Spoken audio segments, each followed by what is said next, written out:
York. Michael K. is on the radio today, and he ain't afraid to say what he's thinking. It's the Michael K. Show on 880 ESPN Radio. And good afternoon, everybody. This is indeed the Michael K. Show. We thank you for joining us on this Monday. It's March 23rd, 2026. Me and you for two. Those are the rules of engagement. It's the fastest 2 hours in sports talk radio. And, of course, you are the co-host, so let me give you the number to apply for the job, 1-800-919-3776. Well, Carlin just robbed 2 minutes of the show. I always say me and you for two. Well, it's me and you for an hour and 58 minutes because of Chris Carlin. He had to tell us going out of gas story after his clock was up, and he robbed us of 2 minutes. So blame him, call him tomorrow, and say you took 2 hours away. Because me and you for 1 hour and 58 minutes doesn't rhyme, doesn't flow. Me and you for two does. The only way I can make it me and you for two is to take 2 minutes away from Don, Hahn, and Rosenberg, which I am certainly considering. Hope you had a great weekend. There was too much on TV. There was too much sports. Too many events I wanted to see, too many games I was interested in, but we'll have an opportunity over the next hour and 58 minutes, thanks to Carlin, to talk it up. So, St. John's is in its first Sweet 16 since 1999. It's been a long time. For a long time, they could not get out of their own way, and then they stole Rick Pitino from Iona, and he got it done with the help of Mike Rapoli and a lot of NIL money spent. But you can celebrate yesterday's game, which we will. They beat Kansas 67-65. But they also gave you a little bit of a look about how they could lose. Now, they play Duke next. That'll be in D.C. on Friday. If they're not hitting their shots from three, they're going to lose. I mean, they blew a big lead. A 14-point lead with 3.9 seconds left. The game was tied. And then Dylan Darling, who had missed every shot that he put up throughout the day, but is a tough-minded customer, left-handed, but he's dribbling along the right side after getting the inbounds, and then drives unimpeded to the basket, lays it up with the right hand at the buzzer, and St. John's wins 67-65. All right, so you can celebrate. It's a win. But also, it's a little bit of a window into how they could stumble. They're so good defensively. They really are. It's going to be very interesting to see how they shut down Duke's offense. But they caused turnovers. They did everything they had to do. The 16 turnovers were outstanding. Bryce Hopkins had 6 3-pointers. They made 11 3-pointers. They end up winning the game. But they blew a big lead against a Kansas team that has its issues. But I'm gonna choose to celebrate the victory and also look at how far St. John's has come under Pitino. And, you know, the minimum that they were going to do was to make the Sweet 16 for it to be considered a good season. And they did. And now they have a tough number. But going all the way to San Diego for those 2 games, blowing out the first team, then squeaking by the second team. Now they get Duke in D.C. They get Duke in D.C. Let's see what they do. UConn also won yesterday. They beat up UCLA in a big way. So we'll see what UConn does in that same bracket on that same day. Love to see UConn and St. John's hook up somehow. So UConn's going to play Michigan State Friday in D.C. I'll tell you one thing, just an aside. There are very few coaches like Tom Izzo of Michigan State. Every year, it seems like they're in the Sweet 16. Different teams, different players. Doesn't seem like he has blue chip players, but he is one heck of a coach. He is something special. Every year. different type of team, and he gets it done. You can talk about the great coaches in the game. You don't hear Tom Izzo that much. Tom Izzo is amazing, especially when it comes to the March Madness. Every year you look up, they win the first 2 games of the tournament. Every year. Now, he doesn't win a lot of national titles. Why? Because he doesn't always have the best team. But somehow, he's always one of the last 16 teams standing. So St. John's against Duke, UConn against Michigan State, both of them Friday in D.C. Do you realize that we are 2 days away from the baseball season beginning? Today, the Yankees are in Mesa, Arizona, playing a spring training game against the Cubs today and tomorrow. And then they open the season Wednesday in San Francisco against the Giants. It all begins. That's the first game in the big leagues. It'll be on Netflix. And Max Fried's going to get the start for the Yankees. Game 2 is on Friday. And that'll be the first game on Yes. And Cam Schlittler is going to get the start. So both the Mets and the Yankees made some decisions during the weekend. And because the way fans are now, everything is to be complained about.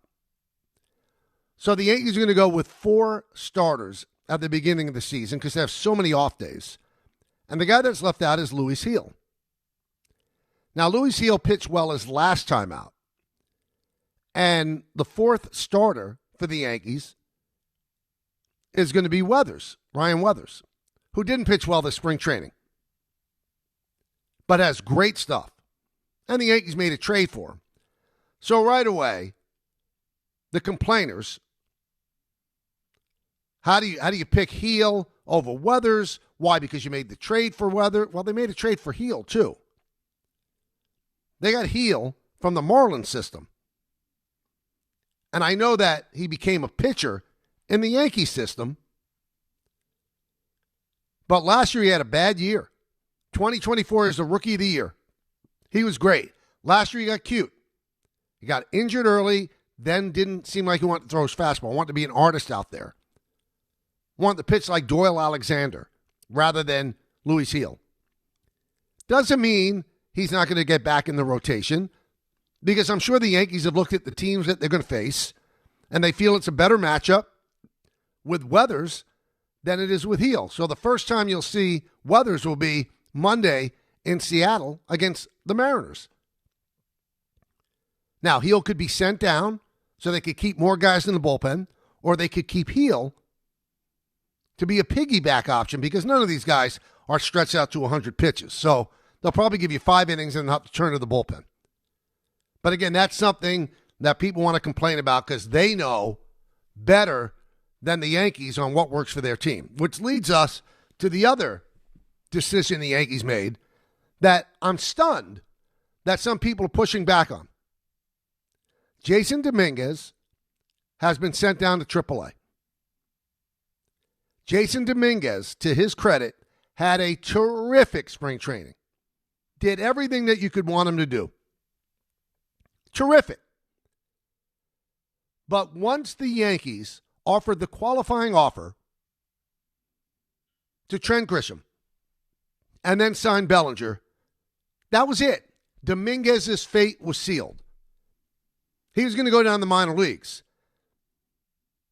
Because the only way you're going to give Grisham or Bellinger a day off would be against a lefty.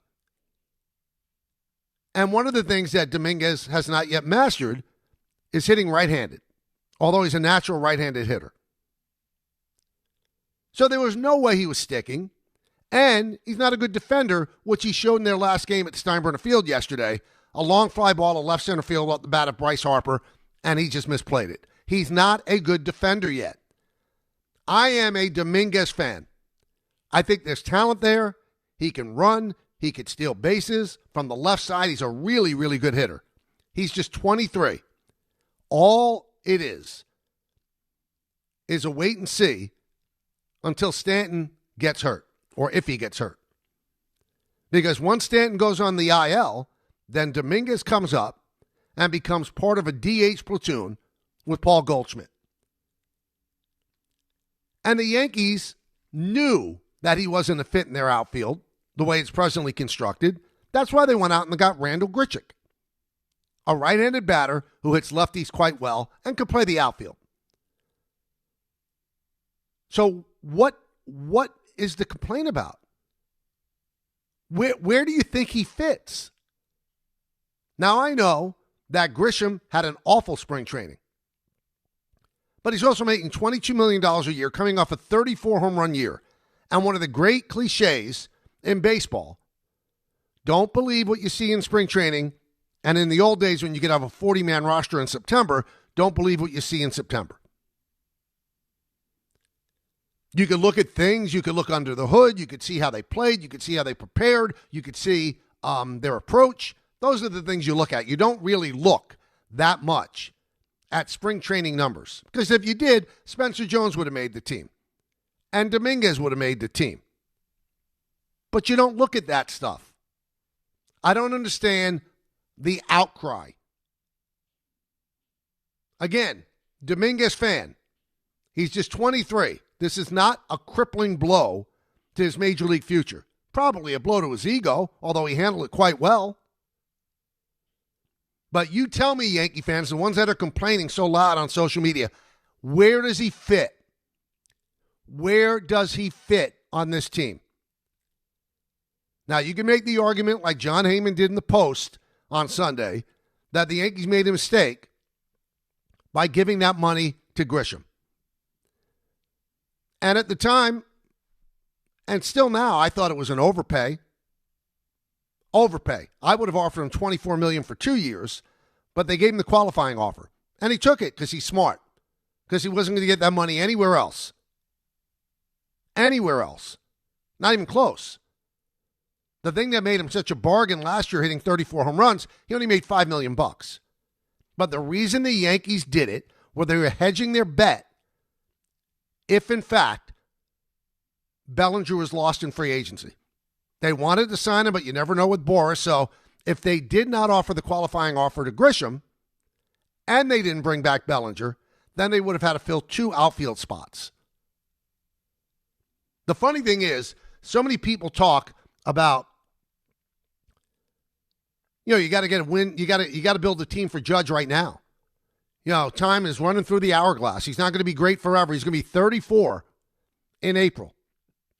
But then you want a young guy to develop on that time. You want a guy to learn how to play the outfield and hit right-handed while Judge sands through the hourglass or rolling down. That's what you want. So I don't get some fans. I don't get it. This is the hill that you want to die on about Jason Dominguez, when to me, and I told you, if you listen to this show, you're ahead of the curve. I told you this in January. Barring a major injury, there's no way Jason Dominguez makes this team. And that's the way it turned out. No way he makes the team. And he didn't. I don't care if he hit 1,000, he wasn't going to make the team. Now, if Grisham craps the bed, and after 2 months is hitting 100 with no home runs, then they'll call up Dominguez, they'll move Bellinger to center, and Dominguez will play left field. Easy, right? But you're not going to give up on Grisham after a bad spring training when he had 34 home runs last year. And in the other narrative, well, the Yankees give some of their young players a lot of rope. Others they don't. Who's the one player they gave a lot of rope to? Volpe. And I know that angers a lot of people. But you look at Volpe's second season, he was starting to get better as a hitter. And he did win a Gold Glove in the first season. Last year was awful. Awful, though, to the tune of 19 home runs, 72 runs batted in. So when you talk to them, even off the record, they still believe in Volpe. And the one thing that can always help you is defense. Now, he didn't have a good defensive year last year. Maybe it was because of the shoulder that ended up having surgery. But defense, for the most part, doesn't go into slumps. Dominguez can't play defense yet. You can't trust him out there. And you want to win every single game that you can win. the anger that's elicited on some things, to me, is mind-boggling. And as I say, I don't understand fans. We're going to get to a topic that we've covered a lot over the last couple of weeks. So almost every single game in spring training for the Yankees is a sellout at Steinbrenner Field. Just under 10,000 people. The other night, Aaron Judge made an out, and the spring training crowd booed. Are you out of your mind?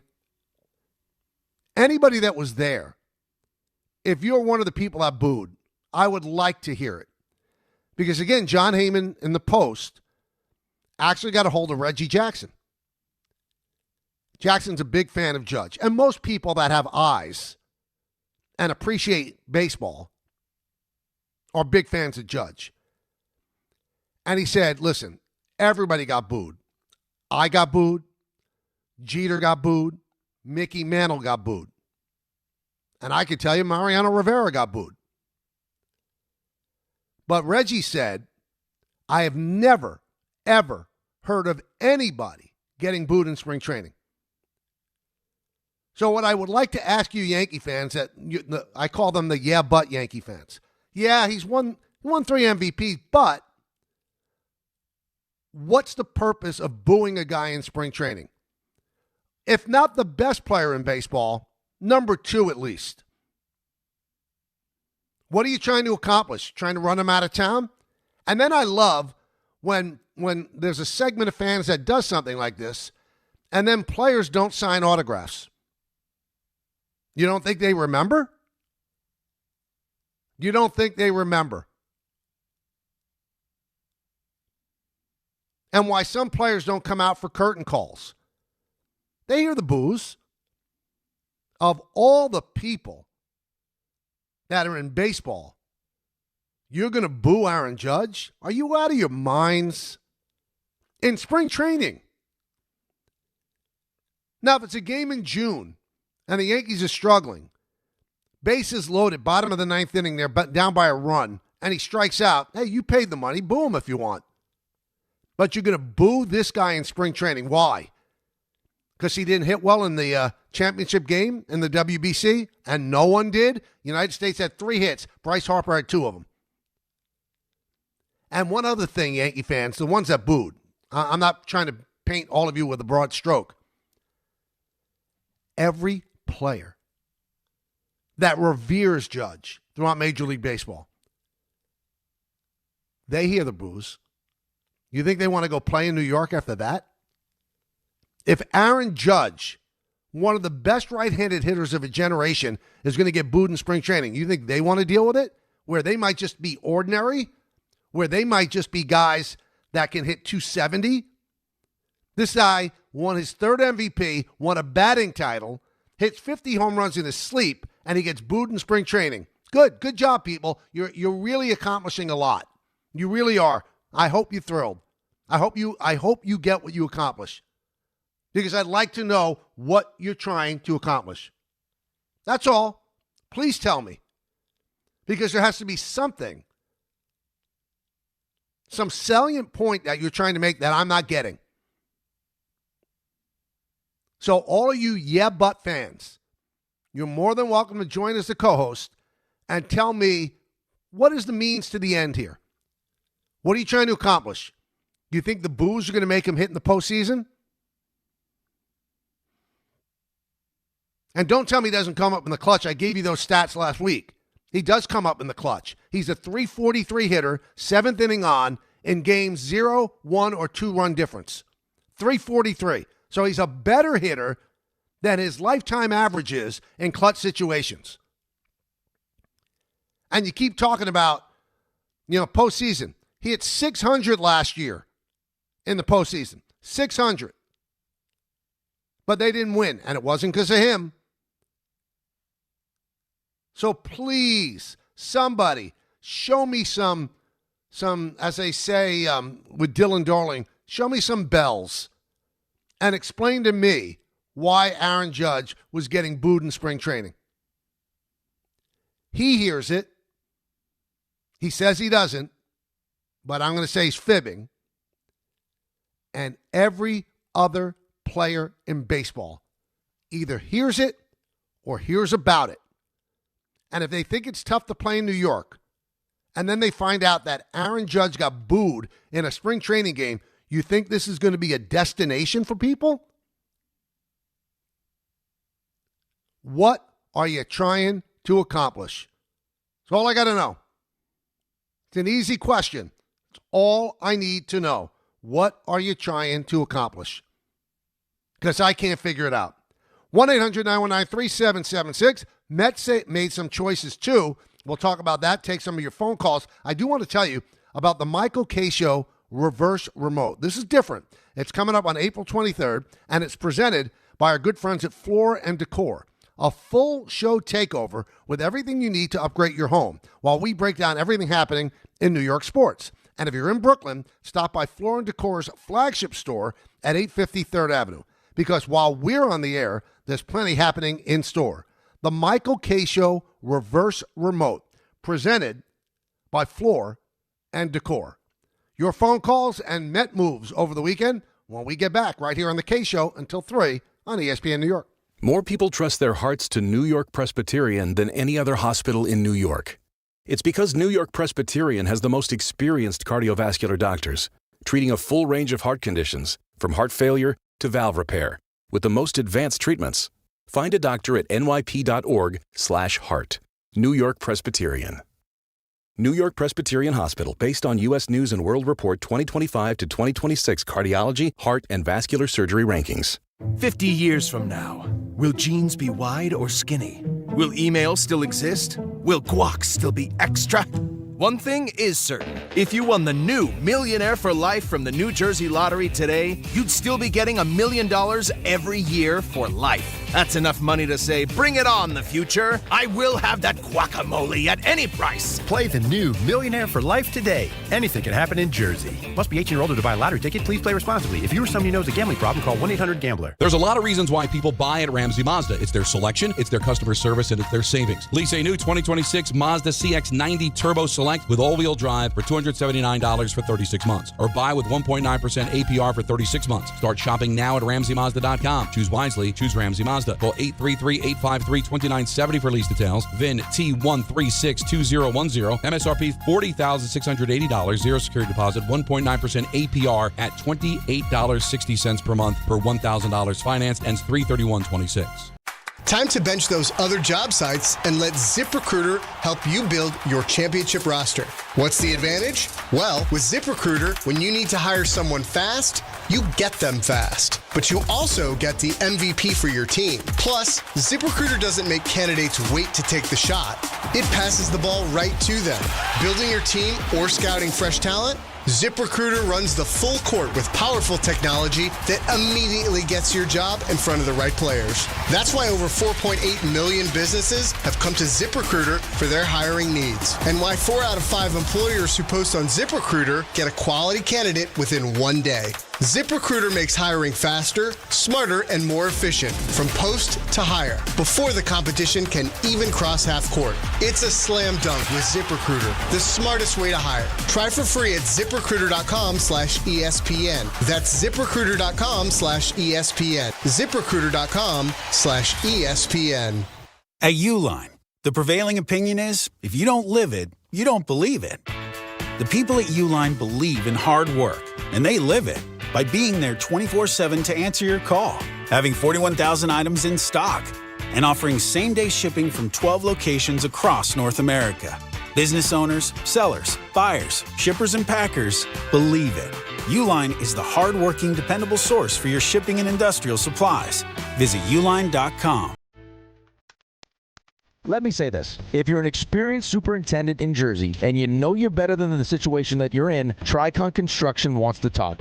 They're building serious multifamily, medical, and industrial projects across the state, and they're looking for leaders, not babysitters, real projects, real support, real backing from ownership. If you're ready to step into something bigger, go to triconbuilds.com/careers. That's triconbuilds.com/careers. And yes, it's confidential. Discover where your future can take you at SUNY Canton's Spring Open House on Saturday, April 25th. Explore exciting new programs like data science and analytics and cybersecurity, designed to prepare you for today's most in-demand careers. Tour campus, meet faculty, connect with current students, and sit down with financial aid representatives. Plus, attendees can enter for a chance to win a scholarship. For registration details and information about courtesy bus trips from New York, email admissions@canton.edu. SUNY Canton, your future starts here.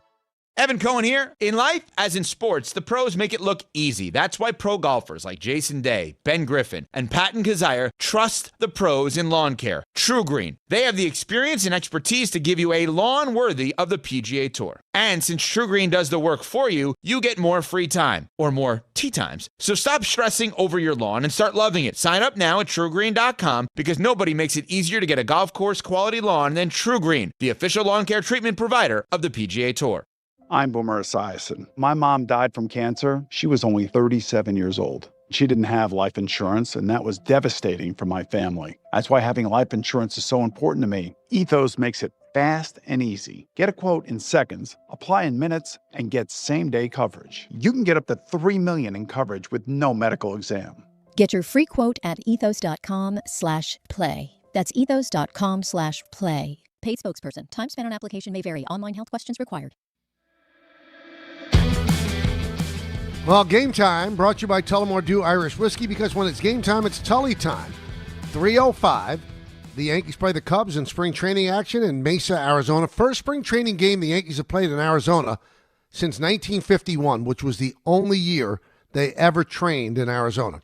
7:30, Rangers host the Senators at Madison Square Garden. Coverage begins at 7 p.m. right here on ESPN New York. And 10 p.m., the Nets are in Portland to play the Trailblazers. That game will be on Yes. Tullamore Dew, the original triple distilled, triple blended, triple cask matured Irish whiskey. Be sure to grab a Tullamore Dew. Try the new Tullamore Dew Honey during today's action. Glass up to enjoying Tullamore Dew responsibly. All right, so the Mets, there had been talk that they were going to go with a six-man rotation, which I don't like, because you're going to take players like Freddie Peralta, who excels in a five-man rotation, and make them have extra rest. And, you know, the thing that you hear, well, they would keep Peralta on normal. So then there's going to be even more rest for the other starters. For Nolan McClain and Clay Holmes and David Peterson. There's going to be more rest for them. Go with a five-man rotation. They also, like the Yankees, have a lot of off days in April. So they decided that Sean Manea was going to pitch out of the bullpen as a piggyback guy or a bulk guy. There should not be an argument here. The guy's throwing 88 miles an hour. You think he's going to get major league hitters out a second time through the order, throwing 88 miles an hour? I mean, he's lost 3 miles off his fastball. And then he keeps saying, well, once the bright lights are on and the adrenaline kicks in, I'll throw harder. Listen, Sean, you knew the last 2 starts in spring training that everybody's watching you, looking for that extra velocity. That should have been adrenaline enough to get it up over 90 miles an hour. Instead, you're at 88, 89. Strong move, smart move by the Mets, Mendoza and company. Let's see him come out of the bullpen as a bulk guy, as a piggyback guy, and let's see if the velocity is over 91. And if it is, then you could think about putting him back in the bullpen or putting him back in the rotation. That's what you do. That's how you do it. Pay for play. And I'm going to tell you something else. We've seen Steve Cohen's act before. This guy's in the second year of a 3-year, $75 million deal. Last year was awful. This year, he couldn't even make a 6-man rotation. If that velocity doesn't come back and he continues to get hammered, they'll release him. You think Cohen's going to worry about eating $50 million? Look at the money he ate when he traded Verlander and Scherzer. He doesn't care. He's not going to care. And he shouldn't. A lot of pressure on the Mets to make the playoffs this year. Payroll of about $375 million. After not making it last year, they've got to do what they have to do. And if they have better answers, then they'll get rid of him. And he's a well-liked guy in the room. All the players love him. Media loves him. But it's a production game. If you don't produce, you're going to be out. And this is on top of last year when he didn't produce, which was a big reason why they didn't make the playoffs. His performance or lack thereof. You can't knock a guy for an injury, but when he came back, he wasn't the same. And he certainly wasn't the same this spring training. You can't keep falling on the, well, once the bright lights come out, I'll throw harder. There's a lot of pressure on you to throw harder, and you didn't. Forget about the bright lights. The bright sunlight in Florida should have gotten you to throw harder. So he said he's disappointed. He handled it the right way. You know why? Because he's a good guy. Now, Craig Kimbrell, who might make the Hall of Fame one year, trying to hook on with the Mets, didn't perform all that well in spring training. So the Mets are not taking him north. One to open the season on Thursday against the Pirates and Paul Skeens. But he's electing to stay down in Florida in the Met organization because he thinks there's a chance there, and he likes the way they deal with pitchers. So I think that's a good move by the Mets as well. Mike Tauchman looked like he was going to make the team, had a great spring training. He's an outstanding defender. He's jogging to the outfield, and he pulls something in his knee, has to have surgery. And I can't figure out the scenario where Carson Bench doesn't make the team. He had a great spring training. He's battling for the right field job. He's 23 years old. The only thing that could stand in his way, he's not on the 40-man roster yet. So if he makes the team, they have to get him on the 40, then move him to the 26th, or the 26-man, and then if he's on the 40, that means somebody's coming off the 40, and they could lose a player that they don't want to lose. So we'll see how that eventually plays out. Odd scheduling quirk for the Mets, though. Think about it. They don't play today. They're going to play an inter-squad game. They don't play tomorrow, and they don't play Wednesday. Why? Why didn't they schedule more games? So you're going to have 3 off days before you open up against Paul Skeens and the Pirates? And you could say, well, they are playing inter-squad games. Nobody is dealing in an inter-squad game like an opposing team is going to deal. Just a strange scheduling quirk. And on the Yankee side, that's also strange, man. You're flying out to Arizona to play 2 games out there without a day off and then going right to San Francisco to play that game on Wednesday. That's not perfect either. But I'd rather play more games than fewer games at this time. 1-800-919-3776. Let's go. Al in the Bronx. Al. Hey, Michael. How you doing there? Good. How are you? Very good. I'm so happy that you charge Yankee fans for the foolishness that we're doing. The disrespect that Aaron Judge gets is embarrassing.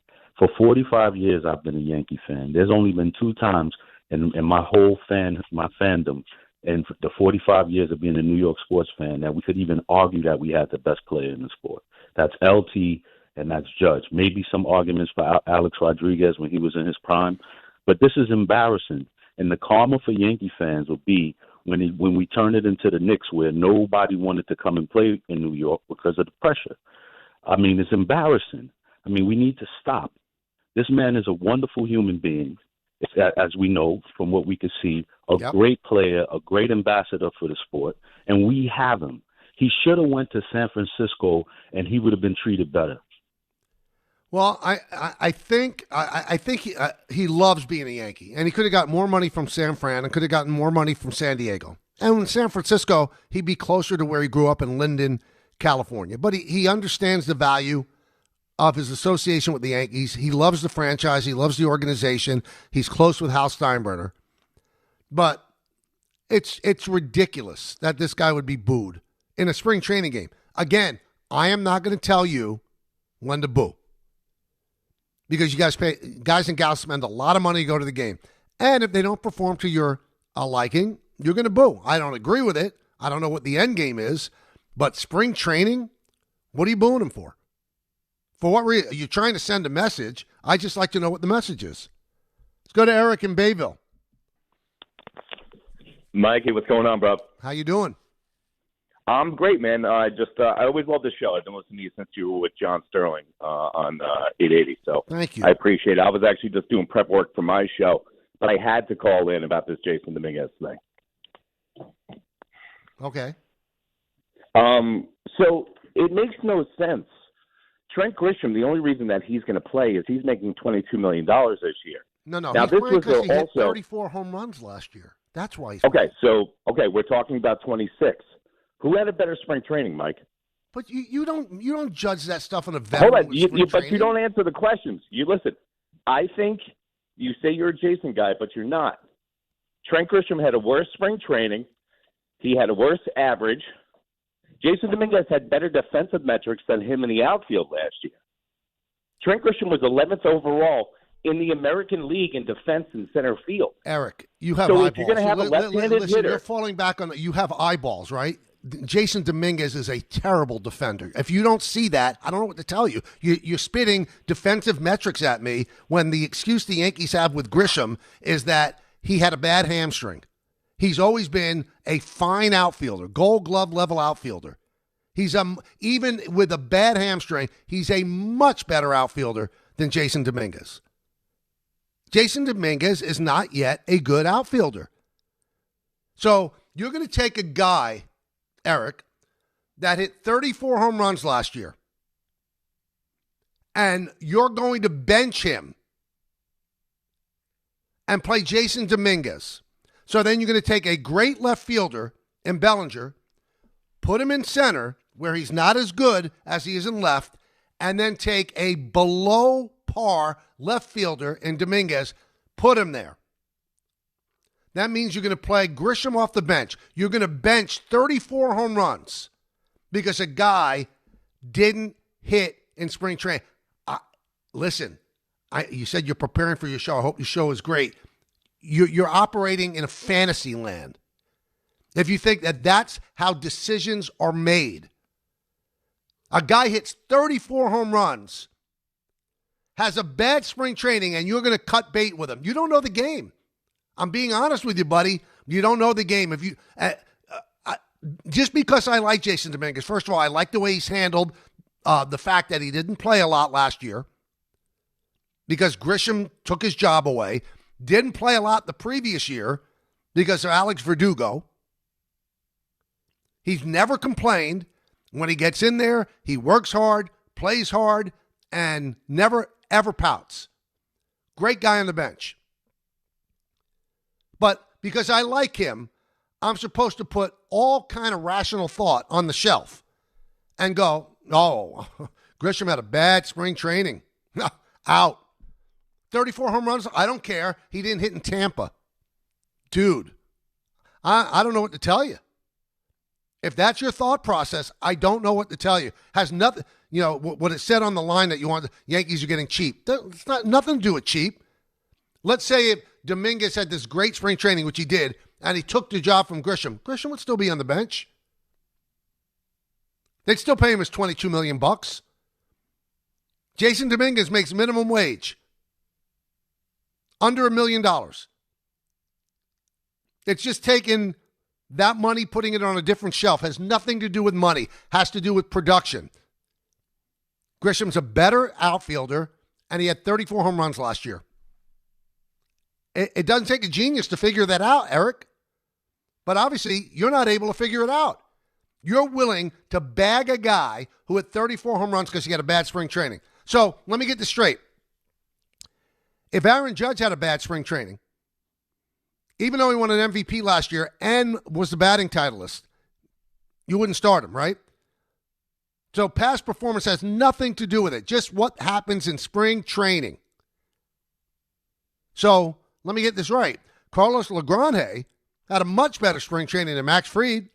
Maybe he should start opening day, right? The fact that Fried won 19 games last year, no, it doesn't matter. Legrand had a better spring training. So did Elmer Rodriguez-Cruz. Let's put him in the rotation instead of Schlittler. Dude, tell me you don't know baseball without telling me you don't know baseball. Go to Mike in Tampa. Yes, Michael. Love the show. Mike. How you doing? I don't miss a day. Yeah, talking about that, I was at the game yesterday, and that play in the outfield has to be made. I don't know how, with a Harper hit. And defense wins and loses games. You cannot let Dominguez lose us games in the outfield. Look at Bellinger, the way he plays defense. He won us a few games last year. There's two problems with Jason, Mike. He doesn't hit right-handed, and he's not a good defender. Yes. He's got to get better at both. Absolutely. Yes. My opinion, I also want to ask you, what do you think about, you think Oswaldo Cabrera, he'll get called up before Dominguez or not? I don't know if he's going to get called up anytime soon because of the fact they have Rosario and they have Caballero. So once Volpe gets back, it's going to be Caballero and Rosario and Goldschmidt as your backup infielders. I think somebody's going to have to get hurt before Oswaldo gets called up. Now, you can play the outfield, but they believe that Grichuk is a better fit on the team as a right-handed batter and a guy that's played the outfield before. So I'm a fan of Oswaldo, both on the field, and personally, he's a delightful guy, but I don't see him coming up unless there's an injury. There's got to be an injury. Because Volpe, when he comes up, he's going to come up. When he's off the IL, he's going to play shortstop. They'll move Caballero around as a super utility guy. Rosario is the backup infielder, as is Goldschmidt. So it's going to be very, very difficult for Oswaldo Cabrera to come up. Hey, this baseball season, FanDuel letting you choose your own reward for opening week. Betting customizations that transform how you experience the game. Make your choice and the reward will be ready to use on your next MLB bet. FanDuel is the home of home runs. Maybe you're confident about Aaron Judge's home run total. How many bases will Juan Soto steal? Will the Mets or the Yankees get out to a fast start? All of them up for your debate. So, ready to play your game? Head to FanDuel.com/local to choose your reward for MLB's opening week. FanDuel, an official partner of the MLB. 21 plus and physically present in New York. Opt-in required. Rewards are non-withdrawable. Restrictions apply, including bonus and token expiration, leg requirements, and max wager amount. See terms at sportsbook.fanduel.com. For help with a gambling problem, call 1-877-8-HOPE-NY or text HOPE-NY 467-369.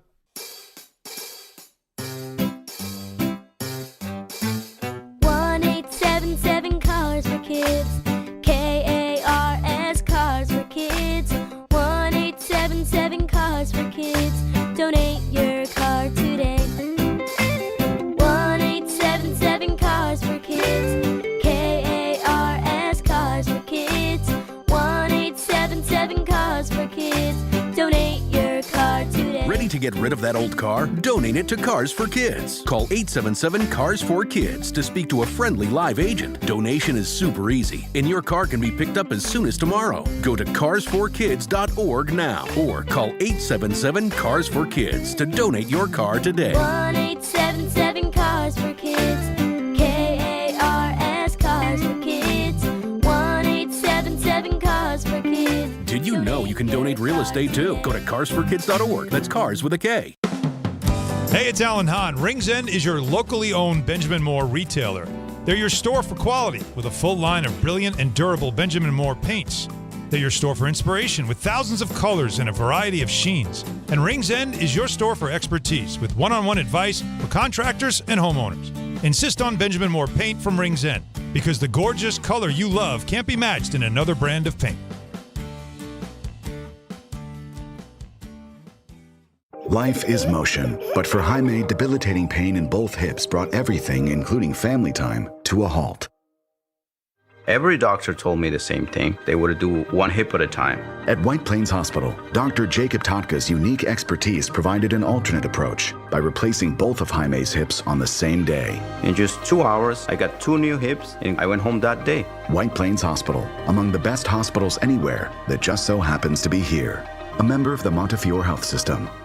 It feels like everyone's sick right now. You aren't imagining it. Doctors say this is the worst cold and flu season in 25 years, and it's not over. I was just traveling. It was like everyone around me was coughing, sneezing, and sick. I can't afford to get sick, and I doubt you can either. That's why I ordered a medical emergency kit. Having a medical emergency kit is like having urgent care and pharmacy right in your home. It includes essential prescriptions like generic Z-Pak to help you get well faster, plus important antibiotics to treat pneumonia, strep throat, sinus and ear infections, nausea, even UTIs, and many more common and serious illnesses. It's your kit the moment you need it. Just match your symptoms to the right prescription in your guidebook or call their telemedicine doctor standing by. It's genius. Every home needs at least one medical emergency kit. Order yours online in minutes and it's shipped to your door. I can save you $45 when you use my promo code 880 at urgentcarekit.com/880. Again, save $45 with my promo code 880 at urgentcarekit.com/880.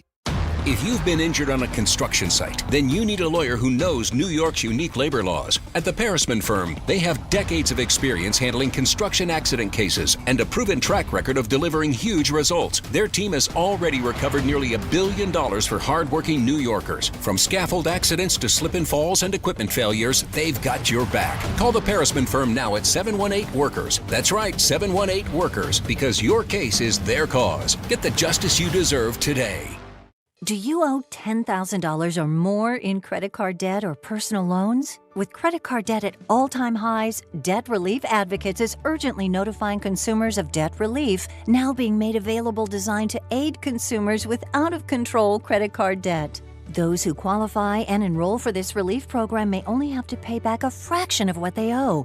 This is not bankruptcy or a debt consolidation loan. This is a relief program that credit card companies would rather you not know about, as it could end your debt nightmare and save you lots of money. Consumers owing at least $10,000 in credit card debt or personal loans can now take advantage of this debt relief as the cost of living skyrockets. For free information and to learn what debt reduction you may qualify for, simply go online and visit DRA.com or call 800-433-8909.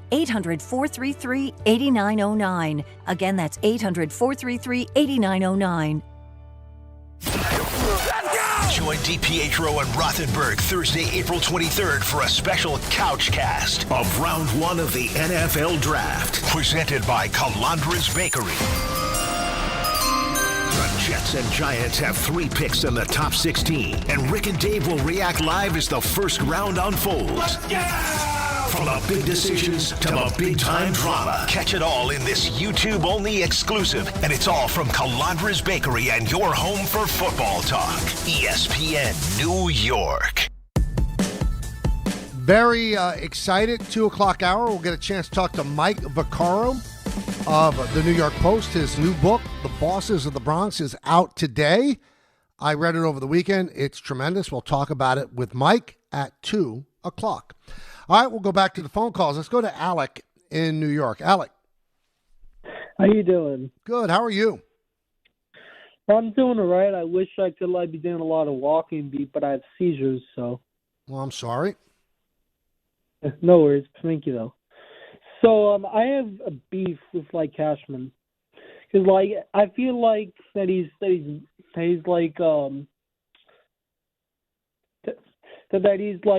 thinks that Spencer Jones, Trent Grisham and all the other players they have on the team is good.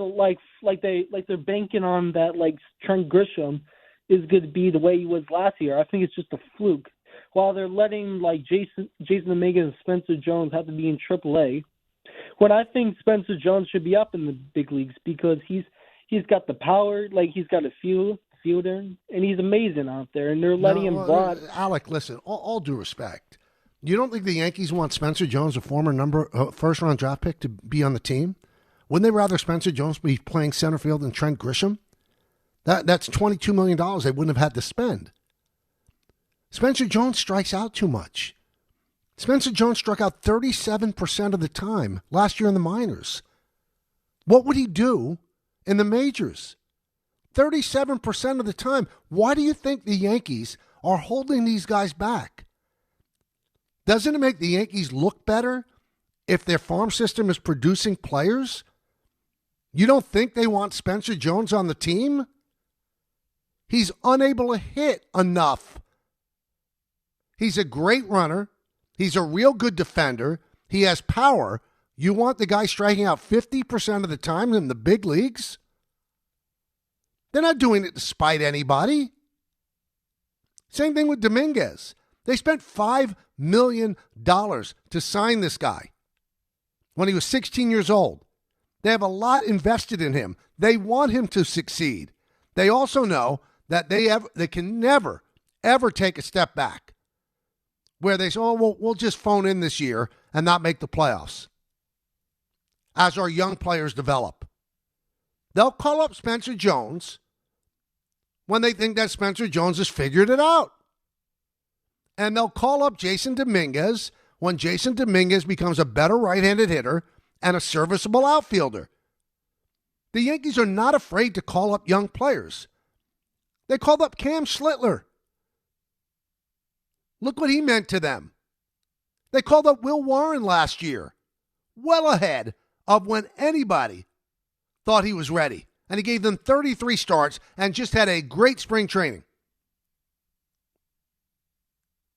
They want people from their farm system to make it. Ben Rice called up from their farm system. He's their everyday first baseman. Austin Wells, farm system, everyday catcher. Come on. We're dying on the wrong hill here, people. If Spencer Jones was able to play in the big leagues, he'd be up by now. He's 25 years old, and he has never had an at-bat in the big leagues. And you know when he'll get one?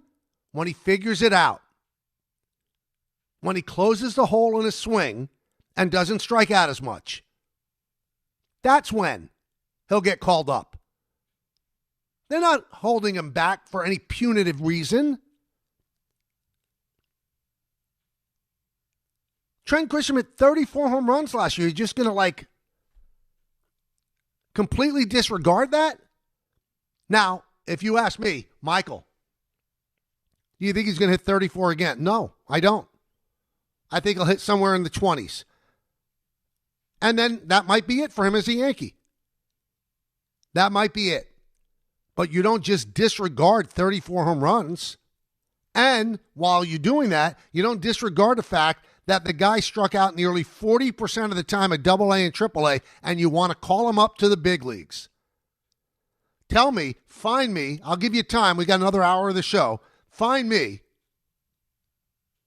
the Major League Baseball player last year who struck out 50% of the time.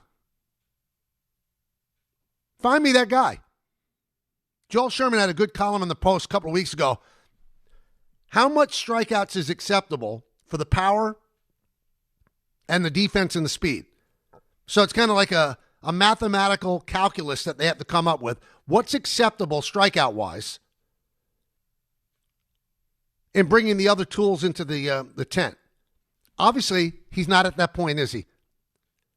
Because it doesn't make sense to hold down a guy who's great-looking, who very well-spoken, a former first-round draft pick.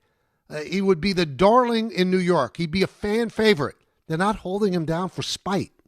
They're holding him down because he's not ready. And they sent down Dominguez, A, because there's no room, and B, he's not ready. He's not able to hit right-handed, and he's not a good defender. Why is that so hard for everybody to grasp? Spencer Jones is great. Oh, okay.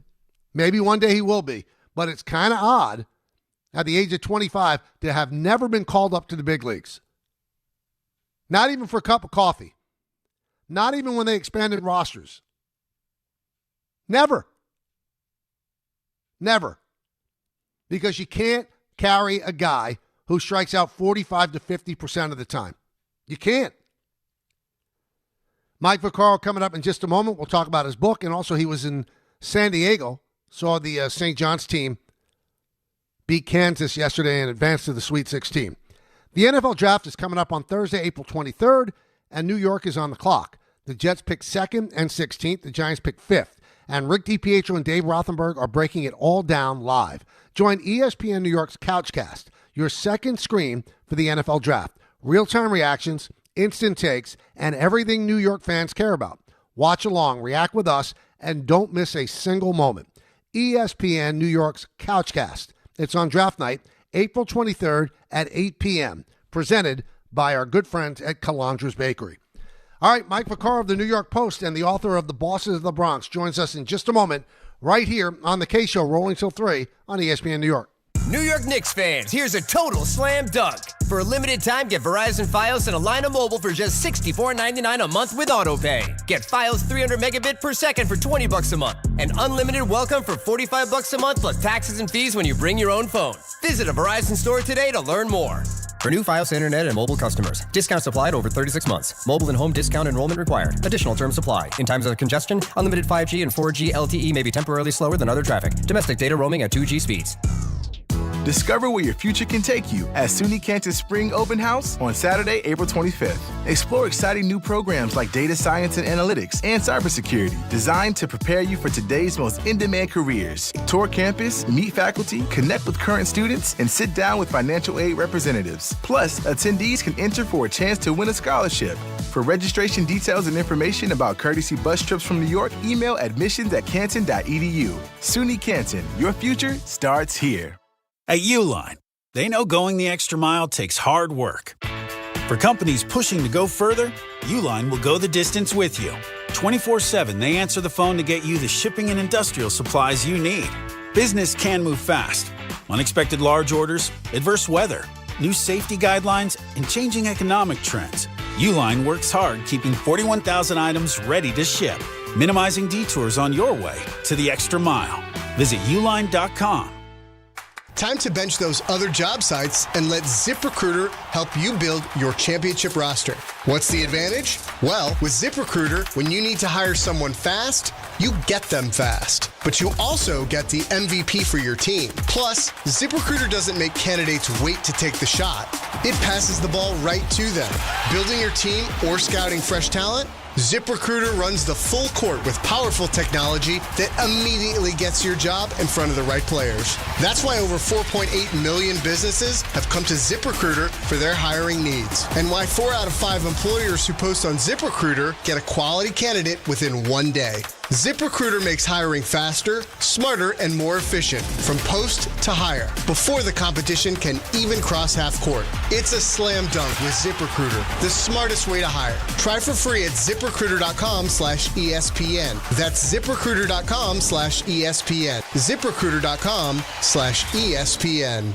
Listen, I know the mentality. You try to play through pain and walk it off. Push through one more day. But when it comes to neck pain, back pain, sciatica, or nerve pain, that's a losing game. That's when you call Dr. J. Shaw at Sandwell Pain. Dr. Shaw is one of New Jersey's top pain specialists, Ivy League trained, double board certified, and he focuses on non-surgical solutions that get real results. No cuts, no downtime, no dependence on pain meds. He builds you a custom game plan for you so that you can move better, feel better, and live pain-free. Same day or next day appointments are available. Visit SandwellPain.com. Stop managing pain. Start beating it. Put it in the box. This is your radio home for New York Mets baseball. 880 ESPN, WHSQ, and WCBS-FM HD2, New York. Diabetes, high blood pressure, anxiety meds, everyone's on them. If you're a 50-year-old male, maybe a bit porky, and you may even have type 2 diabetes, $1 million of term insurance may only cost you about $200 a month. Call Term Provider. Speak with Big Lou at 800-568-2790. Big Lou will find a term life policy for you even if you have type 2 diabetes, are overweight, or have high blood pressure. Term Provider has helped thousands of people like you who think they can't afford term life insurance. To buy $1 million of affordable term life for you, all you need to do is call Big Lou at 800-568-2790. Lou will make sure the scales are tipped in your favor. Call 800-568-2790. Big Lou will answer your call and work to fit you into a term life policy that you can afford. Remember, Big Lou's like you. He's on meds too. Call 800-568-2790 or biglou.com. Welcome back to the show. So if you're watching on the ESPN New York YouTube channel, I'm holding up the book, The Bosses of the Bronx, by Mike Vaccaro. It comes out today.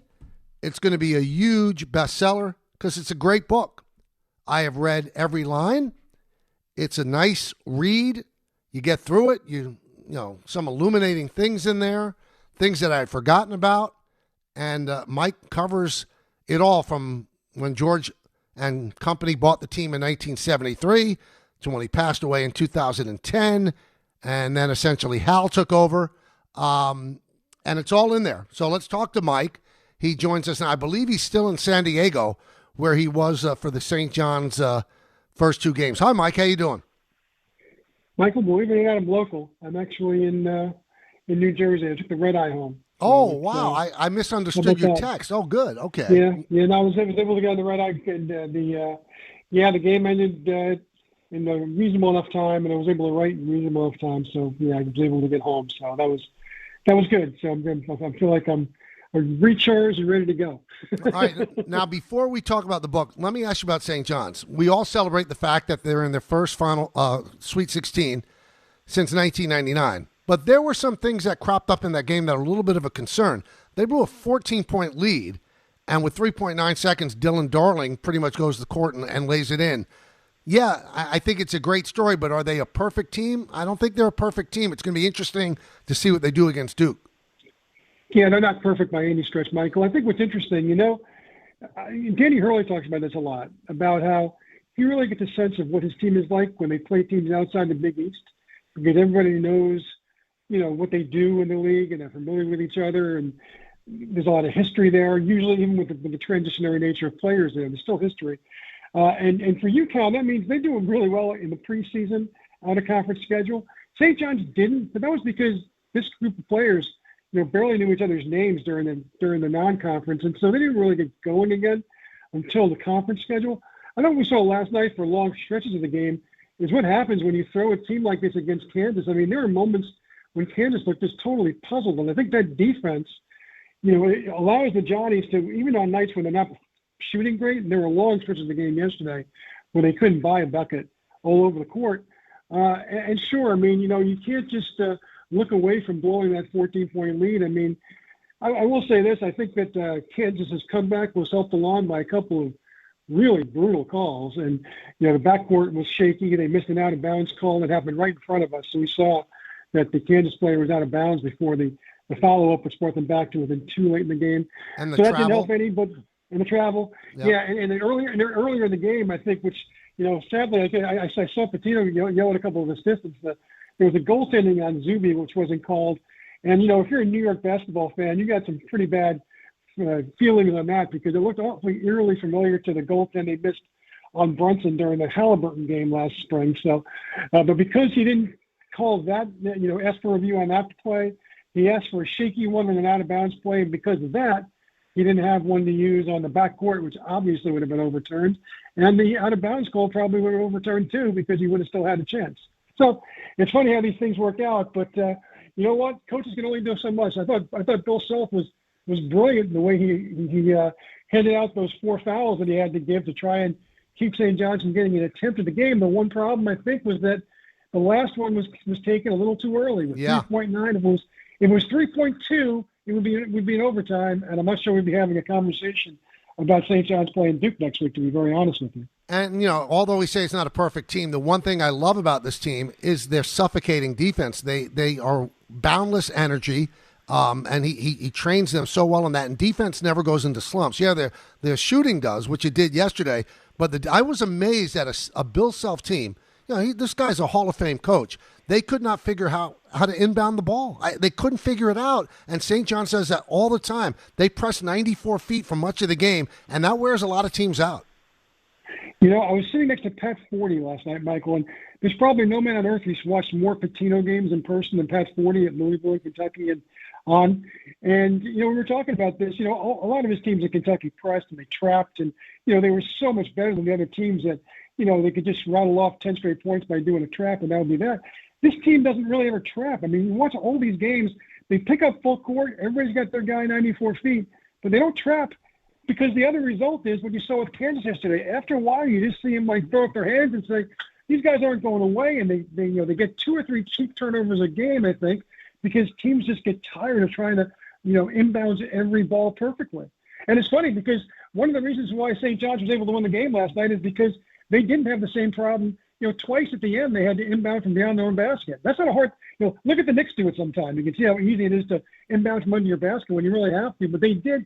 They're unaffected by the same things that they cause other teams to be uncomfortable about. Because they practice against it.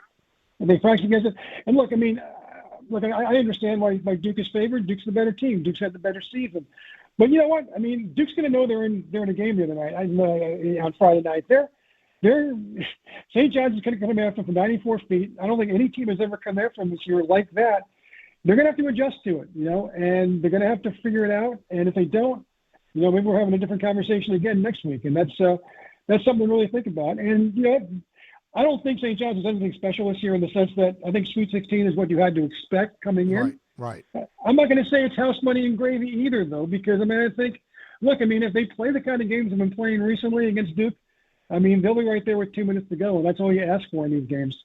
Now, I wonder, You're around him. I wonder about Pitino because he keeps dropping these little little hints that I'm not going to be doing that this much longer, and he could probably get a job at even bigger time schools than St. John's. I know he has a home on Wingfoot and everything, and Mike Rapoli gives him everything that he needs in terms of NIL.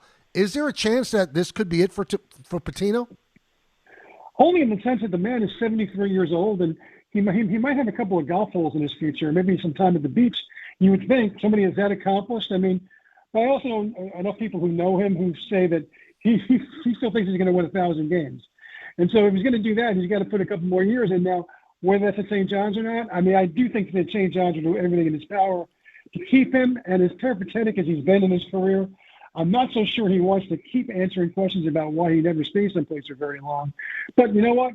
I've taken better jobs in my life, so I guess there's anything is possible, and we'll see. But I'd be very surprised if he's not back at St. John's next year. But I've been surprised by other things. As Coach Thibodeau not being a Knick right now can start the list. Let's talk about your book, which I did love. I read it over the weekend. It was tremendous. The Bosses of the Bronx. I lived a lot of it. And, when you read the stuff that George did when he first bought the team, and then you see the lens of the fans now, what would George do? They revere George. But for a while there, fans didn't love him that much, and you kind of illuminate that in this book. Yeah, and I think that's one of the things I'm happy about so far with, the people who've talked to me who've read the book already is that, there were generations of Yankee fans now who don't remember George as George, as you and I remember him, as a lot of people remember him. Well, let's face it, there are a lot of people who should remember that, who just choose not to. And so they remember the avuncular, kindly, older gentleman who was, saluted every time he showed up at Yankee Stadium. And look, that's who he was at the end. It's certainly nothing resembling what he was when you were covering him for the newspapers, Michael. And when I first came to town, one of the George that I got to know. And it's hilarious. There was one time I talked about this in the book. I had a conversation one time with James Dolan. And he was saying that, no owner is treated as badly as I am. I'm pretty convinced about that. And I say, well, with all due respect, George Steinbrenner. And Dolan said, Steinbrenner, when he died, he was treated like a king. I said, yeah, at the end. I said, but you've never been in a stadium where 40,000 people were using your name and then a principal name either before the name or after the name. And George had that happen a couple of times. And Dolan looked at me and said, yeah, maybe you're right. Maybe they'll like me when I'm dead. But I'll tell you what, I think what he's finding out is what the secret really was for George. Win. He won those 5 championships in the latter stages of his tenureship, and that absolves a lot of sins. And I think you're seeing that with Dolan now too. You don't hear a lot of people complaining about Dolan every day the way he used to. Look, there's some things that people complain about still, and there's stuff to complain about, but it's not the everyday thing that it was. Certainly when I was talking to him, and certainly that really benefited Steinbrenner also, is that they just became winners again.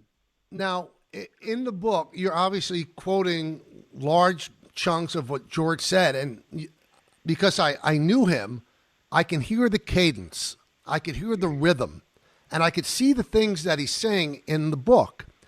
And you don't cover this in the book because then it would become a 700-page book, but I listened to the words out of his mouth, and I believe that the President of the United States, Donald J. Trump, is operating off that playbook. Because you mentioned a couple times in the book, Trump was in the suite a lot, the owner's suite. And I've heard from people that were there that Trump used to watch every single one of George's moves and almost take mental notes on how George dealt with people and spoke. Do you sense that as well when you wrote those quotes down and said, this sounds a lot like Trump, or vice versa? Every time I type one of those quotes in, it was the same feeling, exactly the same. And you're right. I mean, they were friends, and obviously that letter came out recently where, George told Donald, I hope he runs for president someday. And so they were friends, and like you said, he was in the box all the time. But yes, you can tell that Donald Trump studied every move that George made, and admired George in the sense that, look, this is a guy who always understood what it meant to be successful, not just on its own, but in New York and on the big stage. And George always had a reverence for the big town. He wanted to be the big guy in the big town. He always wanted the best table at 21 because all those years he'd come in from Cleveland. They put him on the upstairs at 4 o'clock for a dinner reservation. And Donald really admired that, and he studied that playbook. And the president, you're right. Every time I would write a passage from 1977 or 1982 or 1989, it almost gave you chills because it clearly echoes what you hear from the president a lot. Not necessarily the exact words he said, but certainly the tone and the spirit of the way he goes about things. He definitely studied George's playbook. There's no question about that. And then as I read that and I see, how Donald Trump ascended to the presidency because of his use of social media, while you're writing this book, did you consider what George would be like with Twitter or X? Because maybe he circumvents having to call up Bill Madden or Michael Kay or Joel Sherman. Maybe that becomes his megaphone. It could be. I'll say this. I think that George is one of those people who just really likes seeing his name in the paper. Right. I think there's a difference between seeing your name in the paper and what you're able to express on Twitter. Maybe he wouldn't have, given the level of crazy that he gave to the reporters that he did, but I think he liked having seeing his name in the paper. He loved owning the back page. Even past the point where the back page had the kind of influence it had in the early stages of his ownership, he had no problem being on the back page in January, in June, in December, on Thanksgiving Day. If he get on the back page about the Yankees were getting on the back page, and that was ultimately what I was hoping to do. But there's no question in my mind also that there would be a very active Twitter account belonging to GMS3, and you would always be making sure to check out social media if George had an iPhone in his hand. There's no question to me about that. Do you know one thing? He was very adaptive, okay? And, toward, the end, when it started to turn, he really understood the value of sports talk radio. And I don't know if I've ever told you this, but when John Filippelli was putting together the Yes Network, they had a big block of time before a Yankee game. And, he's talking over with George. I don't know how we're going to fill this. And George goes, why don't you get those two guys on the radio? Put them on TV. So that was the first simulcast, and it came from George Steinbrenner's mind because he realized the value of Mike and the Mad Dog. And I think he would have adapted to whichever way the media went. And that's why, I think there are a lot of things that would have been hard for George to deal with in the things that Hal has to deal with the modern Yankees. I mean, let's face it. I mean, George didn't have to worry about Steve Cohen on the other side of town. George had to worry about Lorinda DeRelay, who was asking that baseballs be sent back that were fouled into the stands so they could be washed off and used the next day. So that was a lot different New York that George was dealing with. He didn't have to deal with the Dodgers. He didn't have to deal with the monolith in Toronto. But he figured things out, I mean, the thing that I think people need to remember is that he didn't always just throw money at problems. I mean, he threw a lot of money, don't get me wrong. But, when he went after Catfish Hunter, he went after Reggie Jackson. He was not the highest bidder for either of them. But he knew how to sell guys. He knew that Catfish wanted to play his career on a stage like the Yankees. Maybe he wasn't a big fan of New York City, but he loved the Yankees, understood that was going to solidify his Hall of Fame resume, and it did. Reggie, of course, was a whole different story. He knew that to woo Reggie, he needed to feed his ego. And so he took him to 21 Club, of course, and then he took him on a walk along Central Park, and the cabbies all drove by and buzzed at him, and the carriage drivers all came by and said, hey, George, you got to sign the big man. And he's playing, the fans would come walking up to him, and that, from Reggie, he had Reggie from below once he saw that stuff. I mean, he was able to negotiate a couple of bucks more, Reggie was, but he still felt $2 million shy of what the Expos of all teams are offering. So, but George knew how to finagle, and later on, I know he gave Stick Michael some hassles because he didn't close the deal with Greg Maddux, but that was a situation. That was a changing athlete. I don't think athletes are nearly as impressed by certain things as Catfish Hunter and Reggie Jackson were.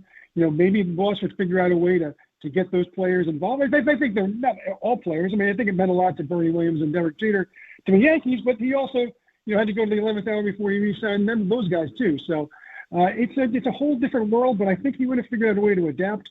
I'm not sure that he would have fired managers every year, but I don't think that he would currently have the manager and GM he has now because it's been a long time. And George had a lot of patience toward the end, but certainly in his prime was not going to, sit back and wait for the good times to happen. He wanted to make sure he was on front of that. Talking with Mike Vaccaro, his book, The Bosses of the Bronx, is out. If you're a baseball fan and just a fan of people in power, this is a book that you should buy. But I love the way you did earlier in the book, and I didn't even realize it to this extent. We all look at George, shipbuilder's son, so silver spoon in his mouth, but he didn't have that much money when he bought the Yankees. And you actually wrote that when he flew to New York for the press conference with Mike Burke announcing the fact that he was part of this consortium that bought the Yankees, he flew commercial. I think he said that he was in a middle seat. And, obviously he made billions and billions of dollars, but he didn't start off with that kind of money. No, he didn't. Look, I mean, the family business was successful. George had tried to buy he bought an American Basketball League team, the Cleveland Pipers, for a couple of years. He tried very heavily to get involved with the Cleveland Indians a couple of years before the Yankees, and he thought he had the deal done. Baseball history might have been written a lot differently if that deal had gone through. But what he got out of that deal was a friendship with Gabe Paul. And Gabe Paul kept his ear to the ground to find out if there was another ball club could come up for sale, and the Yankees did. He got George involved. They came up with a partnership. George spent $168,000 of his own money, which is just hard to believe. Yep. And look, I mean, in the same way that Reggie and Catfish weren't they weren't the highest bidder for those players. George didn't give the highest bid for the Yankees either. His group didn't give the highest bid. They were outbid by about $2 or $3 billion by a consortium of investment bankers. And the problem was they weren't willing to commit that they were going to keep the Yankees in New York forever. They were certainly interested in going to New Jersey. In those days, things were so bad with the Yankees and Yankee Stadium that there was also actually talk of moving the team to New Orleans, of all places, because the Superdome was being built. So, all of those things, there's kind of a perfect storm when George takes over. The thing I found hilarious, I think it was Larry Merchant, on the day that he got the job, talked about how there's a Woodstock field with the Yankees now because they're younger. And I think that's the last time anybody ever, likened George to Peter, Paul, and Mary. But it was definitely a youthful energy boost. George gave that. And look, I mean, he was the face-forward member of this consortium, and through time was able to consolidate his power and get more and more of the team. And by the time he died, he was a multi-billionaire. And of course, you know this too, Michael. Of course, right to the end, George was George, right? He died in the perfect year because in 2010, the inheritance tax didn't exist. And if he died a year earlier, it would have cost his family $500 million, or a year later, it would have cost $600 million, and instead it cost zero. And who knows if the Steinbrenner family would have even maintained their interest in the Yankees if they'd had to give, basically half their wealth to the tax man. It's an amazing story, only an America story for sure. Now, the name of the book is Bosses of the Bronx, so it's not just about George. And I think you write very sympathetically toward Hal. So I spend a lot of time on this show defending Hal against people that say he doesn't want to win and things like that. But people don't look at what I say about Hal and take it, objectively. Oh, Yankee boy, whatever. He's a Yankee announcer. But I probably wouldn't say much if he wasn't that guy. He is a really good man, and I think he desperately wants to win, but it's very difficult to operate under the shadow of that dad. He burns to win every bit as much as his father did. He just burns in a different way. Right. He burns privately. As he told me, during one of the interviews for this book, he's like, you know what?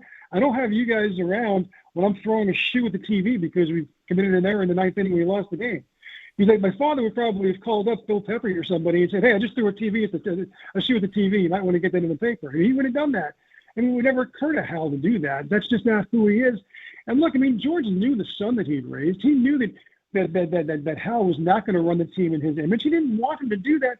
And I don't think really, given truth serum, he understood that he couldn't be George Steinbrenner in 2026 in quite the same way. And look, I think I'm pretty sympathetic to Hal too. I don't have any time for people who say he doesn't care. Of course he cares. You know what people say about when they say sports owners don't care is when they're frustrated with the team. People actually have said in recent years that John Mara just doesn't care enough. I've sat next to John Mara at Giants games, and I mean, let me tell you something. You can say whatever you want about John Mara. That guy cares. He cares more than you do. But you know what? When your team isn't doing well, then you start looking for people to blame, and it's always the owner. And I think people are frustrated. You know what? Look, I mean, it's not in the team constitution, but there is this mantra that around the Yankees, it's a championship or bust. Well, guess who invented that mantra? George Steinbrenner did. And so if there's a burden Hal carries, it's that.